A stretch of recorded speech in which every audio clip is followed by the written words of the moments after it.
and I rap. Hello, fellow. My name is Faye Bennett, and I am a serial entrepreneur.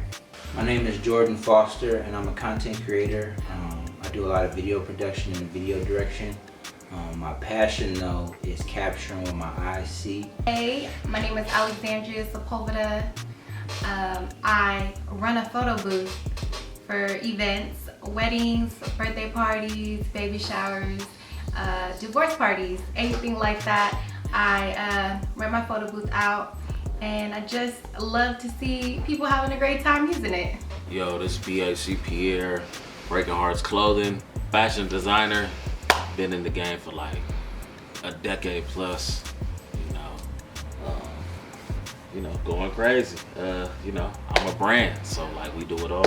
Hats, socks, pillows, everything you can think of, man. Just trying to inspire, the youth and the culture.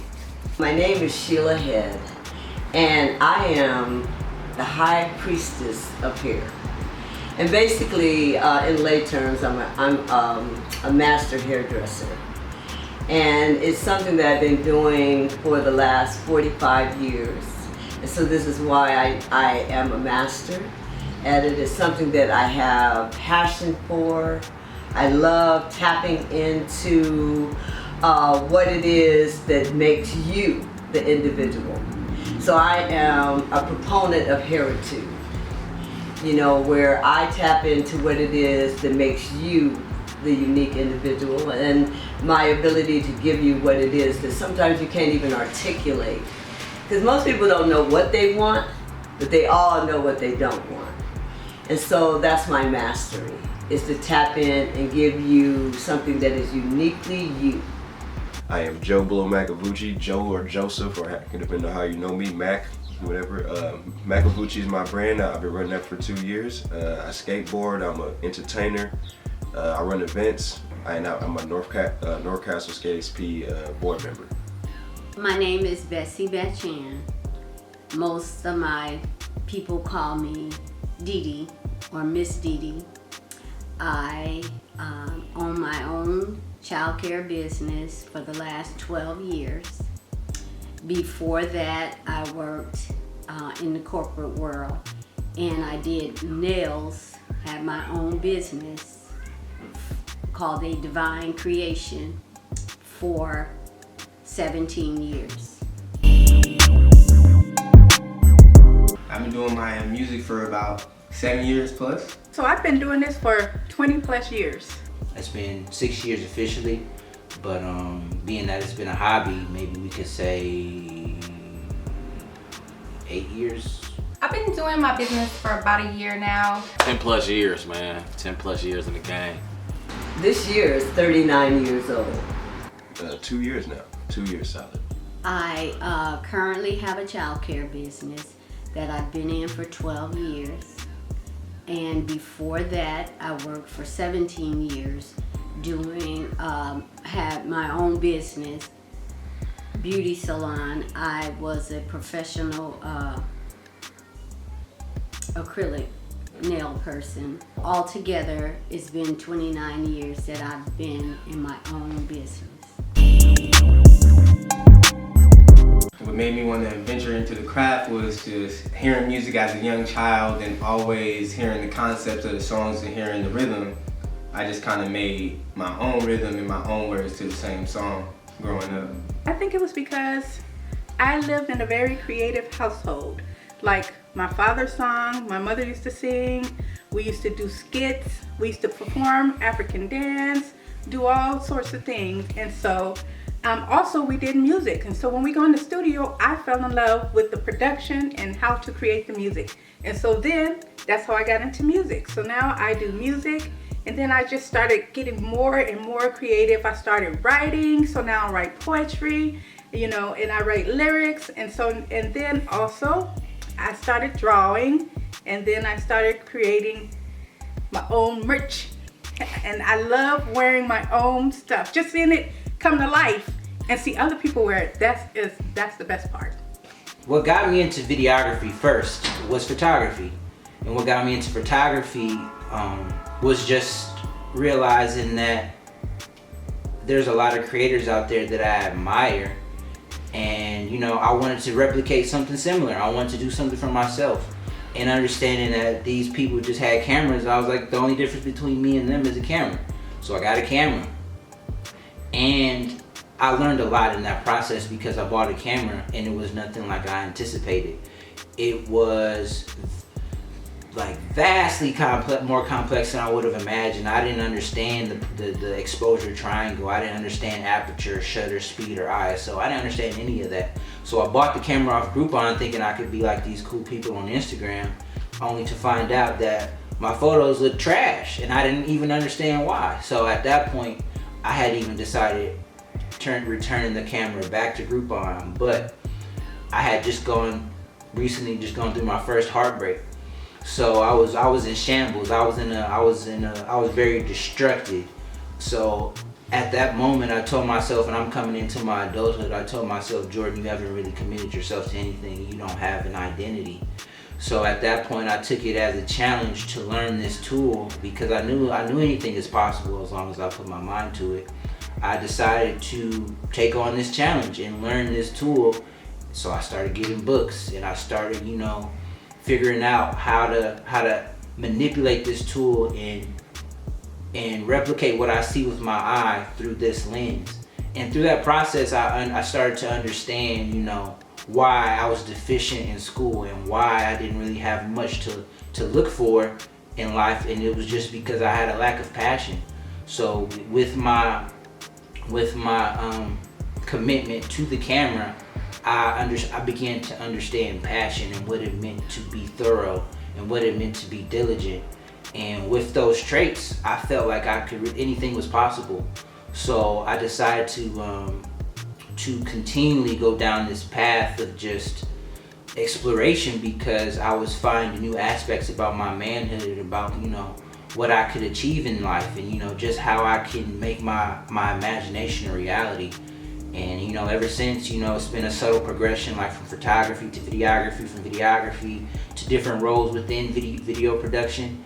And it's always, I recognize there's always an opportunity to grow. So with the path that I've taken, it feels like it's always on me, regardless of whether I want to stay here, whether I want to grow. I have the opportunity to, take control of where my life goes. I started my photo booth company because we were always renting them. My family was always renting them from other companies for our events. And I just thought, you know what? This was really fun. I think I'd be great at it. I'm a people person. I love to talk. I love to entertain and host. So I thought having my own would be great. And yeah, that's why I started it. What made me want to venture into the business, man? I'm into fashion. I love clothes. I would go to Macy's, to the mall every week when I got paid from Carl's Jr. I used to be the freshest person at school. And then one day I had ran into a lady at a store. She asked me what I wanted to do. I didn't really know. I was about 20, 21,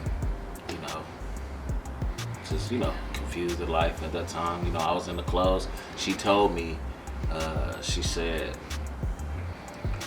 what are you good at? Take that and turn it into a business. And that, it was history from there. Actually, the way I got into the beauty industry was quite by chance. I had gone to school for nursing, hated it. I was a party girl, so I really kind of like didn't do what I went to school to do. I really wanted to be an orthopedic surgeon. I love bones. But like I said, I was a party girl, and I figured it would be years, I'd be old by the time I was a doctor, so I chose nursing. And at the time, I thought nursing would be what I liked, but when I got into it, I didn't like the bureaucracy of it. I didn't like the rigidity of it. And so I didn't know what I was going to do. So I had come home from college.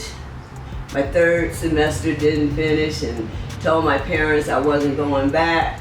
My mother had a conniption. My dad tried to be cool about it, but my mom was going crazy.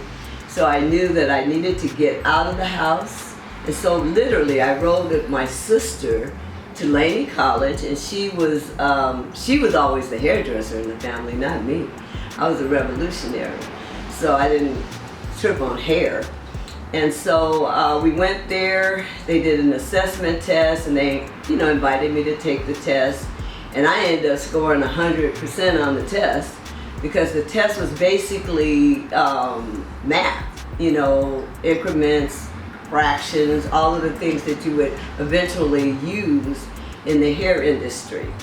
And so thus began my journey. I had to learn how to do hair. And at that time, this is in the 70s, and this was in like 75, 76, and the Brits had come to town. So Vidal Sassoon, Irvin Rusk, Paul Mitchell, they had revolutionized the hair industry. And I was always an artist. So I loved the geometry, I loved the scientific approach to hair cutting, and thus began my career. Skateboarding, because I skateboard, and me, I'm just a people person. I always know a bunch of people. Be True is my brother from way back, and we started Skate Fiends brand back in the day, so I've already been around, like my homies, we all coming together making brands and different stuff of that nature. So it was just already in there. I ventured into nails because basically I didn't have nice nails. So I would practice with products that you guys don't even know now. And my mom said that she said, you should do nails because you love doing them. And that was because I was trying to fix mine all the time. So then I went to nail school and really learned how to do it, and I just felt that I could enhance other people's lives that was kind of like not enjoying their nails or just biting their fingernails, So that's one reason why I went into doing nails. And when you do nails, you become self-employed anyway. Because even if you work in a salon, you are self-employed. You just pay your rent or lease. So, and I kind of liked being on my own, doing my own thing.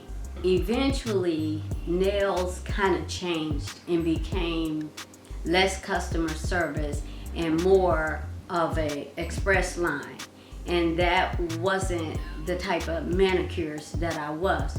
So I left doing nails and I went to work in the corporate world, which I guess I didn't like, because they put you in a mold and you can only go this far or do this according to education, and sometimes you have a gift.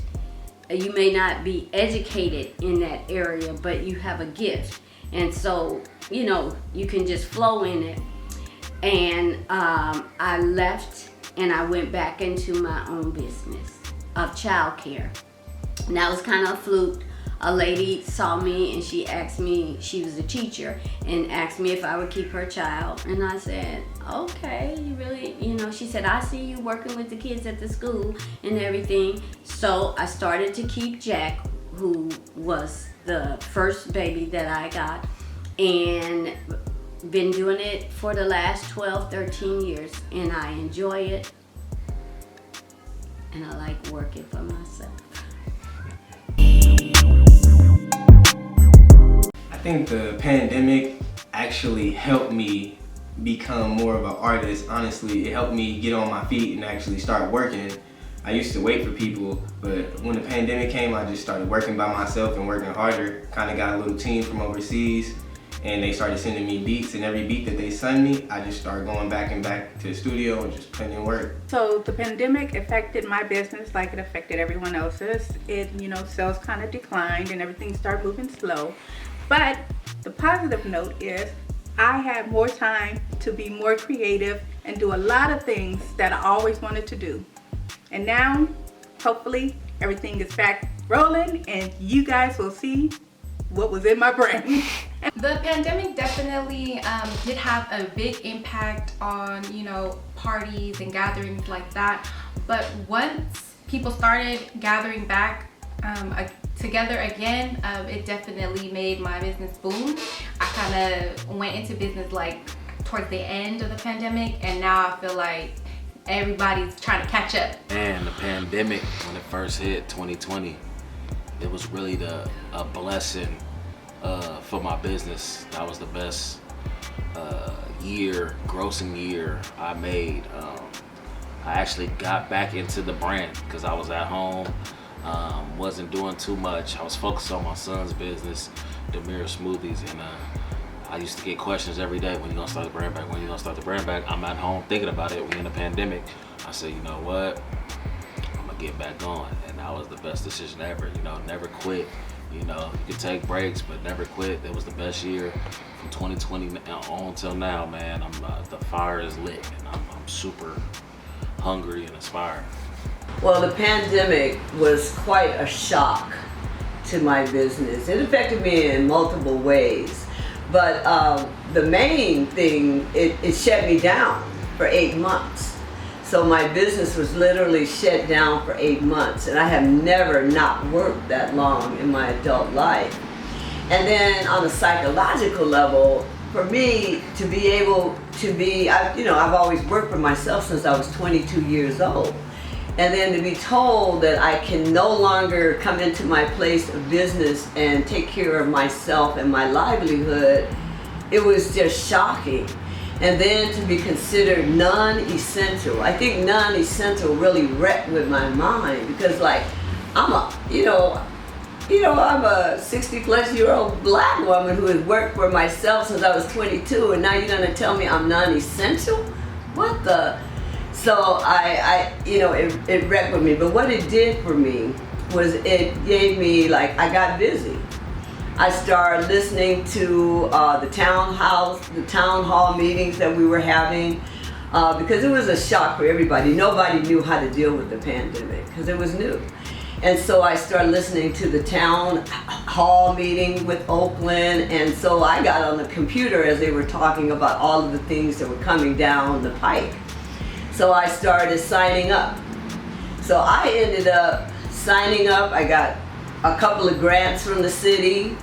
I started getting all of my paperwork in order. And so I started just applying for grants. I never stopped. I just had to redirect. And a lot of times when something happens, like a pandemic, or you have to just redirect. You can't just be dug into how things used to be, because nothing is ever going to be like it used to be. So you have to keep growing.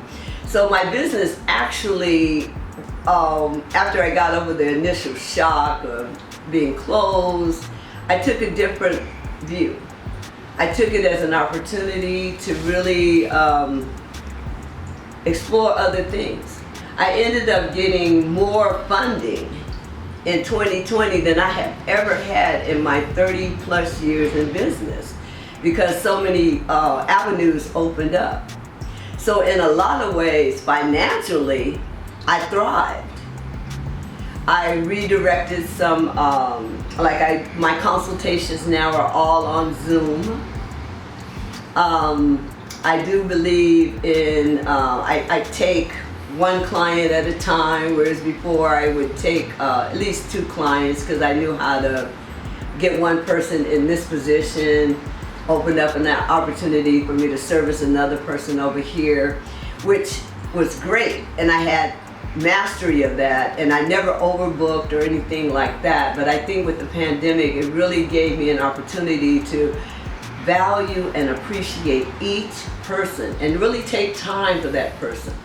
Basically made my business during the pandemic in 2020. So it was during the time where I was more able to do it from all the freedom I was able to do it, and to create more of the idea and direction I wanted it to go into. So the pandemic helped and hurt it in certain different ways. But for me, since luckily I'm a skateboarder, during the pandemic for these past years, everybody wanted to go out and go roll and go skate. So that helped me in the sense of, like, people wanted to purchase like heavy amounts of grip tape and stuff like that. That was great. But the pandemic, the materials were low. There was no way to get it shipping on time, and there's different other different constituencies that would just create these these problems of trying to get the actual product. So it was great on the business side. Everybody, the demand was there, but the ability to supply was not there. So I was like stuck with people like, oh, so when I had it, it was gone. And then from there, couldn't get no more. And I was like, The pandemic itself was the worst crisis I've ever experienced. However, with childcare, my kids, I have a small childcare. So we kind of commune together. Most of my parents were working from home, so their kids was coming directly from their quarantine homes into my quarantine homes. And so it only effect I would say it had, we had to be extra cautious. Parents had to sign in and out outside instead of inside. My kids did not wear masks, and we went to Zoom for education. That was tremendous because it was a wake up for me, because I was kind of computer illiterate, for lack of a better word. So I had to up my game, because when you have 4-year-olds telling you, Miss Didi pushed this and Miss Didi pushed that and all that, I was like, if they can do it, I can do it. So it kind of broadened my horizon. I had to up my game for as computers went. We had to change some things in the house to have good Wi-Fi. And other than that, it was a curse that was a blessing, because it helped me for sterilization and all those kind of things. So it was helpful, it was sad, it was, basically we made it through with not one kid getting COVID-19. being true means to me? Be true is like a motto to me. Having a relationship with God, that's being true to me. And just self-love, taking care of myself, taking care of my family. It's not complicated, but it can be complicated. Being your authentic self, whatever that is. Sometimes it's good, sometimes it's bad, and sometimes it's ugly. It's simple, man. Just being yourself, just being the person you are. You one-on-one. That's what makes you exclusive, rare. Being yourself, If you are a real individual, you be a real person to people. You understand people. You take the time to be true to yourself, to know that you have the strength to do whatever you proceed to do, to be truthful about how you want to go about things and how you want the type of people to be around. It's just the truth of being real and just being yourself. Just sticking to your own morals, doing the things that you like, and letting people see the true you. Standing on your word, continuing the journey that you already started. Just don't stop and keep going. Being true to myself is first understanding myself and what I value. I couldn't be true to myself without having a code of conduct. I couldn't be true to myself without realizing, not only who I am, but who I want to become. I can go kick it with a square, a nerd, you feel me, a gangster, but I'm myself. I never act like a certain, a way, and that's why people respect me, because I never try to portray another image. I can hang out with anybody I want. I can act how I act, be goofy, whatever, but I feel like being true, it's just being true to yourself, one-on-one. Don't try to hide anything. Don't try to be someone else. Always be yourself. Be true to yourself, and you will be happy. If you're not putting your best foot forward, you're not being true. And I think so often people are so willing to compromise to get along, or compromise not to make someone else uncomfortable. But at the same time, when you compromise yourself, you're not being true. You're being completely opposite of what your truth is. And my truth is going to be different than your truth. But as long as it's authentic, as long as it's sincere, and you know, you're being true. So be true. Becoming is also about being, and it's I sometimes I've struggled putting it into words, but when you're present, you almost allow yourself to be all that you can. And I realize when I encounter roadblocks, I find myself reverting to past selves, and you know, I get anxious and I do all these things. But when I feel like I have a roadblock that I maybe have failed at multiple times, I feel like the true solution is really being true to yourself. And when I say being true to yourself, that means acknowledging what your values are. It's so clear that I don't even know if you need to explain it, you know, because you just say to a person, be true. And what do you want from that person? You want truth. You want righteousness. You want them to not only be taking care of themselves, but taking care of you, giving you a quality product, a quality, just quality all the way around. When you understand who you are and you understand your attitude towards conflict and towards struggle and strife, being true to yourself is just being, and being in that moment, being present and being true to, you know, who you know you are, instead of, you know, allowing situations to dictate your character. Your husband wants you to be true to him. You know, your friends want you to be true friends. We don't deal with people that's shaky. You just cut them and keep moving. So be true means exactly what it says. Be true. Just standing on my word, and keep grinding. Don't let nobody tell me no, and definitely don't tell myself no. I just stay a step ahead and a few feet behind. Destination Curves was a line that I created for working out. So for women who want to work out and, you know, create curves. So that's one of the first lines that I did. The second one was Destination was for the men. So the men would have something also. And the next thing I did, let's see, was the Lola Buds. The Lola Buds is my little girls. It's 5 little girls. They're all different nationalities. They're all sisters. They're different nationalities, so they're all adopted. And so I created the Lola Buds because I wanted kids to have some fun and learn and just be kids and have, you know, just adventures. I just feel like these days that the kid brands are not really for kids. It doesn't allow them to be kids. Now, Ultra Dame, that's my alter ego. So I created her. She's a rebel. She goes for everything she wants. She's bold. She just gets the job done. That's my alter ego. She likes to come out. So I created Ultra Dame. So that's how she was born. So now I'm going to do a YouTube channel. Hello, fellow. That's my punchline. So that's next on my vision board, I guess you could say. I'm going to create Hello Fellow, and I'll discuss all the things that I do, everything that I've done, probably give you some tips and tricks. Maybe you'll enjoy yourself, you're entertained. You know, you'll grow to like me or you'll grow to hate me. I don't know. One of them. Being true to myself, you will see it in my work. Everything I do is part of me. It's how I feel, it's what I think, it's what I love. Like the Lola Buds, I truly love kids just being kids and learning and having a good time, adventures and fun. I want kids to be kids.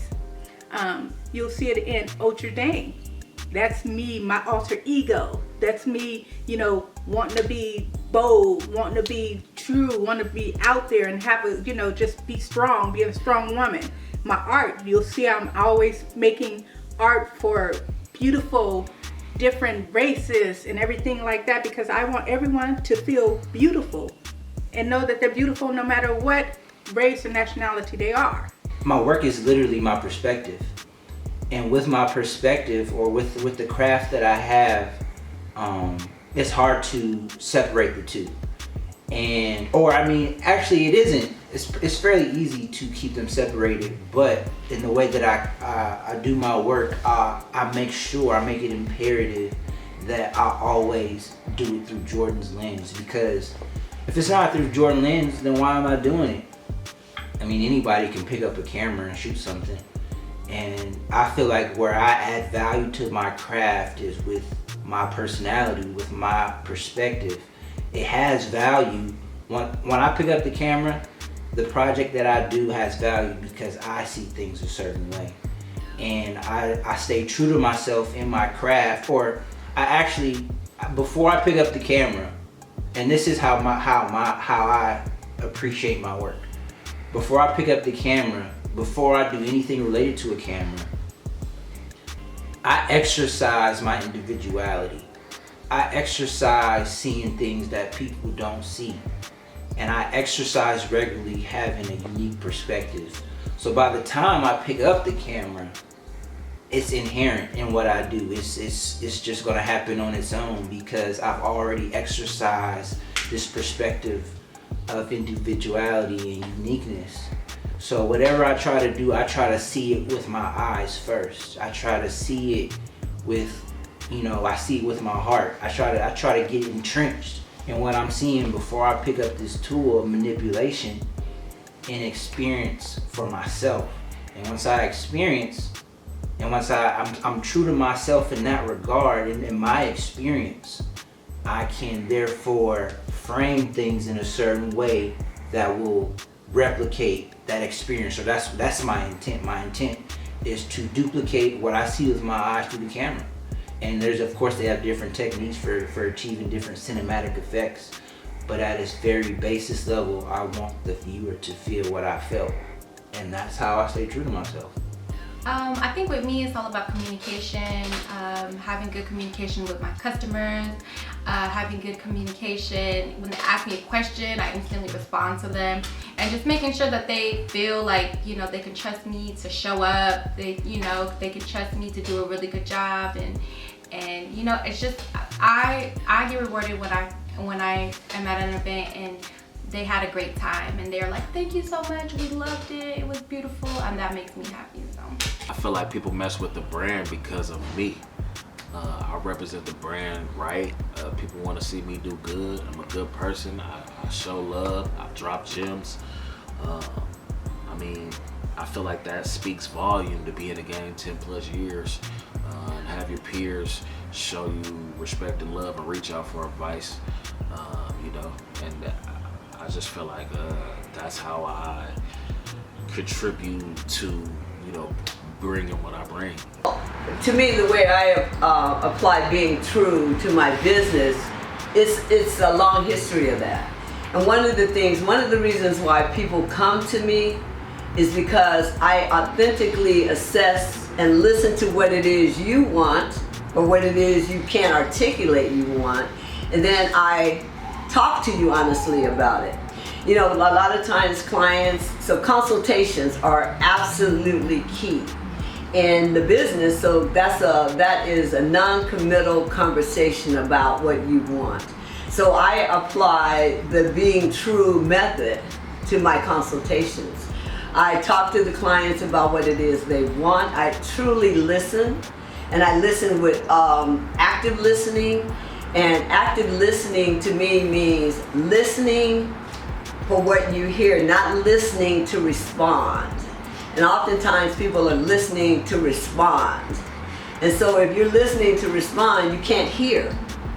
So I think it's really key to hear and give a client what it is that they want, not what you think they need. And then being able to be honest about, I know that sounds like a good idea, but it wouldn't really work. And this is why it wouldn't work. Maybe you don't have the hair texture. Maybe you don't have the face shape. Maybe it's not a reality in your lifestyle. And these are all of the kind of things that I like to talk about to my clients. How long can you keep this look up easily? Because if it's something that is too difficult, people aren't going to do it. And so that means that if I've given you something that doesn't work for you, easily, then that's not being true. That's not authentic. That's being, let me give you what you want, get your money, and see you later. Schedule you for the next 2 weeks to reinforce something you don't really want. You know, so I use it by using active listening. And that's how I utilize being true in my business, through consultations. If you know me, if anybody knows me and knows how I run any of my events or my company or anything that I do, I'm just blowing with the wind, just going. I'm just feeling everything that I just feel that is natural, and just that comes to me natural of what I'm doing and people I'm around, and try to accommodate to the area and everything I'm doing. I want to make sure everybody's having a good time, everybody's moving and grooving. Like my brand, every time I'm going out having a contest, I got a bunch of kids. I gotta make sure that also on what I'm doing, I'm yelling and I'm saying profanity. I gotta make sure that kids still understand that there's still professionality outside of me being this entity of how I'm announcing things. I can still be professional. It's still a way to carry yourself. It's still being true to knowing how you operate. You know what I'm saying? No, like I can still be myself at anywhere I can go. You know what I'm saying? And still be a different individual and still be the same person at the same time. If that's understandable. That's a hard terminology to understand to explain, but I'm still, everybody who knows me, it's all good vibes, it's all positivity, and I have a lot of love for people who have love for me, and that's why I show it to everybody that I know. I apply being true to my business by treating people the way I would like to be treated. Biblically, that's what we're supposed to do. And in my life, God is first. People are leaving their children with me. If I left my child with somebody, I would want them to be loving, kind, keep my baby safe, protected, guide her into him into a better life. And to that, I believe that I'm true. In the last 12, 13 years. I went to Jack, who was my first baby. I had him from 2 months. He had a concert and he played the saxophone. And I cried because I remember Jack was my star. And to see him accomplishing great things, I felt that I'd been true to him. Joel. That's my baby for life. When Joel learned to speak and speak fluently, I felt I had been true to him because I had to push for him to be in speech. Those are examples of being true. To my husband, he gets on my last nerves, but I love him dearly, and I want us to be true to each other to the end. On occasion, I have failed.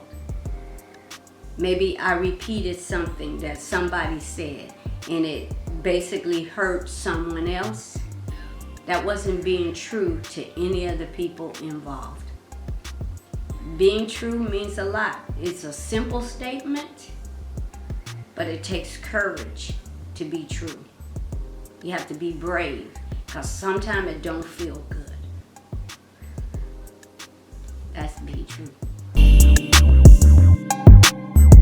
So once you start creating, don't stop creating. The first thing is you have to believe in yourself because no one is going to believe in it for you. I always have scenarios in my head. I always have like at least a couple scenarios going. And one of the scenarios that was kind of keeping me back, it was feeling like, what if I just keep pushing and it works out? What if I keep pushing and this thing that's presenting me problems now disappears? And I feel like as a creative, to press forward and to really be true to yourself, you gotta have an element of faith. There will be times where it will be so slow you won't get a booking. Then there will be times where it will be bookings and you're so busy you don't have time for anyone. The point is to not give up because you never know what is gonna happen for you. Never quit, You take a little break, but never quit. If it's your passion, do you, man. I say stay fluid. You know, be willing to change, be willing to adapt, but stay true. Trademarks are for when you just want to patent your name, the logo, and you just want to make sure that no one else can buy it and it's all secured under you. LLC is for when you want to run an actual business, like a storefront or of that sort, because you can still get your sales tax and use without getting the LLC. Do not buy the LLC unless you're ready to run an actual state. An actual store. You like a store like that's not online, an actual physical store, because that's for like when you want to play employees, the different laws, and like you have to write paperwork. It's a different ballgame. LLC is when you have enough money or enough confidence to go ahead and go forward with your business and create a storefront. That's what LLC is protects. Basically, it's different categories. You know what I'm saying? You go figure that out. You can see who you know what I'm saying, when you get the right professionals to talk to. I'm not gonna tell you who to talk to because everybody has different experiences with different people, and many people will tell you who to talk to in that situation of being. When you become a serious business owner, you want to protect these things. Even your name, you have to trademark your name. If you become famous, you need to trademark your own name, so that way people cannot benefit off of your own name. That's the thing too that people need to also forget. If you want to be an artist, if you're a musical artist, if you use your own name, if you have like your own .com, you need to make sure that you have a trademark to protect these things, so that way people who see you coming up will not just take that and then try to make money of it, because they legally can do that. As much as you want to do some illegally stuff to them, after that they still have the legal bounds to your stuff, which is sad to say, and that's how the sad letters work. Be honest, give good customer service, study your craft. It's your dream, so you have to believe in yourself. It has to be something you really want. You have to be true to yourself. Just keep motivating yourself, keep ideas in your mind, and keep everything fresh and keep everything authentic to you. Like I said, I've been doing this for a long time, so it's just like you gotta keep going. Keep your foot on your necks, have tunnel vision. It's a marathon, not a race. Do it how you want to do it, at your pace, charge what you charge, you know. Don't worry about the outside noise, man. Just stick to you, following your core, your following, your people, your supporters, and you're gonna be good. You may find yourself being the only one there. You know, you may give a party and you may be the only one that show up, but that's okay, because it's your party. And you pick the music, you pick the food, so dance, eat, and enjoy, but stay fluid. And don't be afraid to change, and don't be afraid to challenge yourself. And stay positive. Sometimes it's so hard to be positive and to keep moving forward, and it's like the people that stay positive and keep moving forward are the ones that keep going far. Accountability, discipline, and faith, everything I feel like will work out, because there's so much opportunity out here, especially for us now, with the internet being what it is, with social media being what it is. If you just do the hard work, then the world is yours. But I feel like the world is only yours when you believe that and you apply yourself accordingly. We can get into spaces as creators where, you know, we have an idea of what we want, but we haven't necessarily mapped out the path.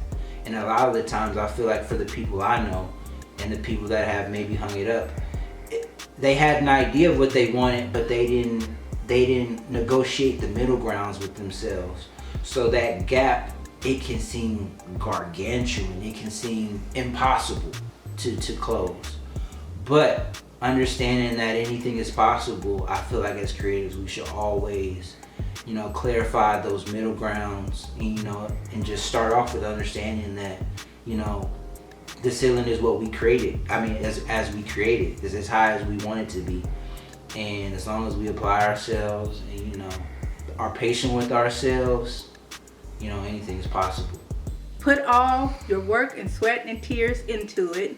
You work hard, you'll be rewarded. So work hard, believe in yourself, and go for it. I always say pray and do your best. Do your best. God will do the rest. Being true to myself has always allowed me a way out.